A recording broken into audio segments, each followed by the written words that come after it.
टमाटर है, गोभी है। हाँ मैडम बताइए। मैडम खीरा खड़ा दिया, आप बताइए कितना दे? मतलब 10 के 4 है, कितना दे? लौकी 1 किलो दे रहे हैं। लौकी भी मैडम लगा देंगे, आप बताइए कितना दे? 5 रुपए का लेना लो नहीं। तो मैडम आप 5 मिनट रुकिए, इनको थोड़ा सा निकाले हैं। हाँ ये बताइए, लो लो पैसे दे दो सब। कितना क्या दिए? 1 किलो टमाटर अभी दे रहे बड़ा भाई, बस 2 मिनट रुकिए। आलू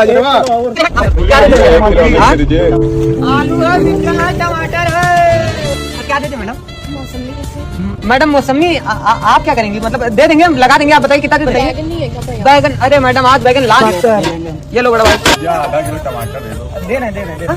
बहुत रसीली मौसमी है, ताजी है भाई। आप बताइए क्या देते बड़ा भाई? क्या देते? खीरा दे रहे बड़ा भाई। चलो चलो बड़ा भाई निकलिए जल्दी कर। रोटी दे दे, रोटी दे राजा रोटियां तो गिने लो राजा, देखो 4 पहिया ले जाई। ठीक बा, तो कल ई पहिन के आवन। काम समेट जल्दी से। अच्छा तनी मूड बनाओ तो।